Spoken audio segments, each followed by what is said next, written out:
High, আমার একটা নতুন ভিডিওতে তোমাদের সবাইকে ওয়েলকাম। আশা করছি তোমরা সবাই ভালো আছো, আর আমিও এখন আগের থেকে বেশ ভালো আছি।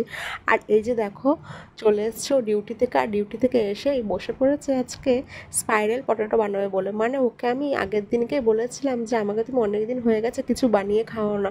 তখনও বলেছিল কি খাবে বলো, আমি বললাম তোমার যেটা ভালো লাগে সেটাই বানিয়ে খাইও।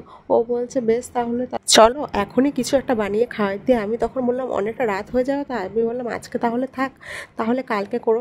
তাই জন্য ও বলেছিল বেশ তাহলে কালকে যখন ডিউটি থেকে আসবো তখন মনে করিও।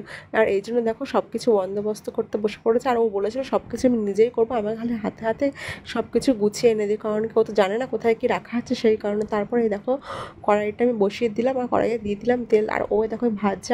আর জানো তো সব কিছু ঠিকঠাক ছিল, কিন্তু কোটিংটা খুবই পাতলা হয়ে গেছিলো, যেহেতু আমি ছিলাম না সামনে। ও নিজে নিজে সব কিছু করেছে।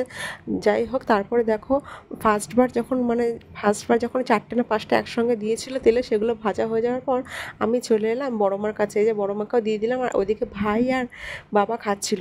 তারপরে দেখো নিয়ে চলে গেলাম কাকিমার কাছে, আর কাকিমাকে বললাম রিভিউ দাও কেমন হয়েছে। কাকিমা তো বললো দারুণ হয়েছে। তারপরে লাস্টবার যখন ভাজা হলো, সেই ভাজা সব কমপ্লিট হয়ে যাওয়ার পর ও আর আমি নিয়ে বসে পড়লাম। আর ও তো বলছে যে আমি রান্না করেছি, ভালো তো হবেই। যাই হোক, তারপরে আমাকে বললো তুমি টেস্ট করে দেখো কেমন হয়েছে। দিয়ে আমিও খেয়ে বললাম, মানে আমিও খেয়ে রিভিউ দিলাম, সত্যিই ভালো হয়েছিল। আজকের জন্য এটুকুই, টাটা, দেখা হচ্ছে নেক্সট কোনো ভিডিওতে।